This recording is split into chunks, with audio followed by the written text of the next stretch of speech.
did they say this thing about me because I'm Black? And it could be not that at all, but the paranoia lingers there. And the same as, am I being followed around, in this store because I'm young, or is it because I'm Black? Am I not being served because this, or because I'm Black? Or and people now want to shut down those narratives or those notions and just say it's not about your race. Like, quit talking about your race. If you stop talking about it, it won't be an issue. And they don't get the paranoia. You don't like that. You don't want that. You wish it wasn't there. I don't want to go into a store and feel like my race is the one thing people see. I hate, like, it's annoying. And now I make sure that if something happens, I make sure I actually think about it before I react, for me mostly. But before, what you're feeling in that park is what Black Americans feel all the time. And we're not exaggerating, where if someone's like, oh, you're very articulate.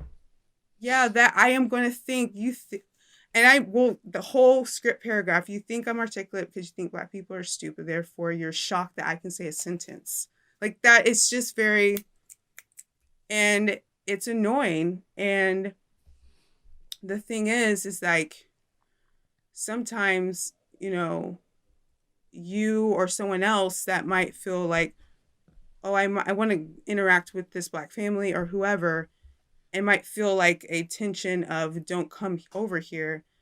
It might actually be more of us feeling like we're not a danger to you. So it's a mixed signal thing. Everyone's on edge. But if someone could really rewind and listen to what you said, that is exactly what it feels like when you feel people have a problem with your skin and they don't know you. And you're like, is it because of that though? And just that paranoia is like a bug. You're just so annoyed all the time. You're like, when will this stop? I want a world in which effectively it is, everybody is aware of the same thing, right? I don't know if this is exactly fair. You can help me correct it if it's not. But my sense is that there's a gray area, but that by and large, a Black person knows when they're dealing with somebody who's got an issue. They may not know exactly what the issue is, but you can detect it, right? There's something hidden. I deal with this a little bit being Jewish. There are people who have some kind of suspicion about what that is. It's pretty rare that I encounter it, but I do encounter it. And then there are people who have some very superficial, they'll like recognize that my name is Jewish, or that I look Jewish. And, I have the sense that, it is noted. And then in interacting, it doesn't typically end up being an important fact and it dissipates. But my sense is that you probably in general know whether or not somebody has an issue that's unstated, or whether somebody really doesn't have an issue. And then there's probably some gray area where you don't know for sure. Is that fair? Definitely. Okay. And when there is gray, I like you say, might take notes, but I don't create it into something. I kind of just let it be. Perfect. Yeah. So imagine that the well-intentioned white folk knew that this was kind of the rubric, right? That when you meet Black people, if you've got a real issue, they'll know it. If you don't have a real issue, they'll figure it out. And if you're a little bit uncomfortable, that might get noted, but it's not, it still leaves room to discover that you're cool and that you have, cool stuff to interact about. You have shared interests or whatever. If people knew that, and the point was, okay, most of us, in fact, I will tell you, I think the thing that I know that you can't know is what gets said when you're not in the room, right? So I know what those conversations among. I don't want to know. Just kidding. You do.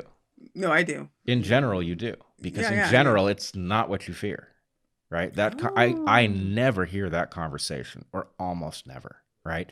So anyway, I'm in a position to help you calibrate, because, this whole, you mentioned the question of using the word articulate with a Black person. This is now a problem for white people like me who use the word articulate because it's something I value, and I would use it for anybody who is articulate. And now there's this very difficult calculation, which is, okay, I'm pretty sure there's something wrong with the fact that I think being articulate is good, And if somebody is black and articulate, I can't use that word, right? That's a problem, right? But I get why this is an issue. I get that it is used by whites and it has this coded level to it, but it doesn't mean that everybody who uses it that way. And yet, even though I don't think I have a problem with this, I now don't know what to do with that word, right? It is allowed for certain people and not others. Yes. It's sad that that's a word that's taboo, but there's a lot of historical context with that. I will say just examples of that with my American Shade podcast. A lot of people come on and I get these comments all the time.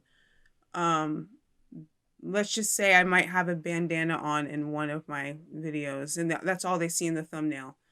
And then they click and they hear me talk, and then the comment is like, I'm going to be honest with myself in public and announce this. I thought you were going to be the typical woke, like thug, yo, yo, yo. Like, I'm not kidding. Like, they will say this. But they're like, but you're a very intelligent, articulate, young, wise woman, and blah, blah, blah. Thinking that I'm going to like the comment. Like, it's, I understand that they're trying to be open. So I don't delete these things though. I'm not like delete. No, I let them be because I'm like, those are the moments where like I just really like try to pull in my Christianity as much as I can. I'm like, you know what? They're a human being vulnerable. And there's, even though this is very ignorant, my channel is about these conversations and they are telling me explicitly what they thought of me. And now they don't. So at the end of the day, is this something, it is bad, right? But it's something that changed their perception. So maybe next time when they see a group of kids with bandanas, maybe they won't have the initial reaction that these are thugs. Maybe that will help. But I get these all the time. And then when you hear, especially with Obama, yes, he was articulate. But when you just hear like this president was this, and they just are, but then when it was with Obama, people were like, wow, like he can speak clear. Yeah, that's going to be annoying. We're going to be like, well, why is this one president the articulate one? I mean, weren't they all? Or is it expected for the rest of them to be? And this one wasn't. Well, if I can just say for my part, I should say I have mixed emotions about Obama. I voted for him once. I didn't vote for him twice. And the problem is I actually really, interpersonally, I like him. I think he's a very likable guy. And I did find him extraordinary as a speaker. Like he stood out, right? He was really, really good. It was at a policy level, and I still don't know why I thought he was a mess at a policy level, and it's possible that he couldn't do better, but there were some things I just can't explain that way. But never mind that. I think the problem is that in his case, he'd be unusual in any configuration. He was I don't know what exactly explains him, unusual developmental history, that, a very singular human. And so anyway, the problem is that in describing such a singular human who happens to be singular as a president in this particular way also, right?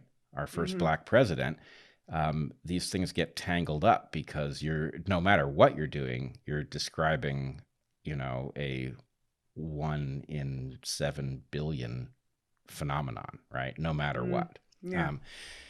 And so anyway, I don't know what to do with it exactly, but the problem is at some level, let's just both agree. You and I have both encountered a problem with the word articulate. The problem with the word articulate that we have is inverse. You don't know what people are really implying when they say it, and I don't know how to use it anymore because I know that that's a hazard, that it's like a word that now has all of this potential energy built up in it. And even if I'm perfectly even-handed in how I use it, and basically I just use it anytime somebody speaks in a way that impresses me, there's no way any individual could know that, right? So you can't know if it's charged, right? So what we need at some level, I'm certain, is enough interaction that we're not dealing from these anecdotes. And the problem for me, I tweeted about this earlier this week. I tweeted, segregation causes racism. And I don't mean that the opposite isn't also true, because I believe the opposite is clearly true. Mm-hmm. But I think the problem is much of the what passes for sophistication in these social justice circles is the idea that what we need to do is group by skin color, right? And while I know that there is the need to be able to do that sometimes, right? That, it makes perfect sense that if a group of people is facing a phenomenon, they might need to talk about it amongst themselves, right? So the right to gather in such groups is important, and it's a fundamental right. But the need to always gather in those groups is causing us to know less and less about each other. And Mm-hmm. I feel like that's utterly counterproductive, that it is going to create racism where actually racism was getting better. I now feel like in the last couple of years, it's getting worse. And part of the problem is that it is getting harder to have a casual interaction that might actually allow you to understand more. Mm-hmm. Yes, I agree with that. And I think just the shorter answer is there's just a big trust issue. It's just a big trust issue. And it's not with every single American or Black American. But like you said, when you're walking in that park, you don't know if that person has that trust issue with you or not. And it's better, maybe it's just better I walk around them and don't interact. Um, Which then and with creates more of a trust issue. exactly, because if you don't just do it, you'll never know. But um, then there are organizations that really have a trust issue with white people coming in because they don't know if they have good intentions.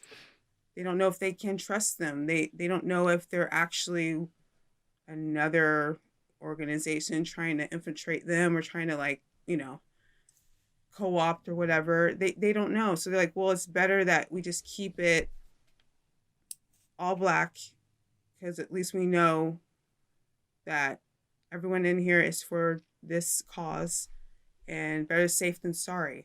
I think people would rather just be better safe than sorry now. Um, for me, there are definitely times where you have to be, it's better to be safe than sorry.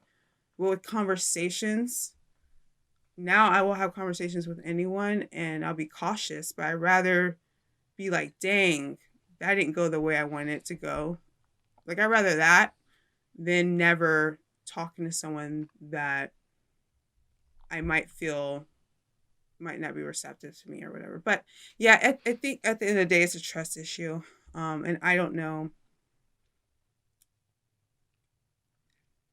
how that is tackled other than people just coming out of their comfort zones.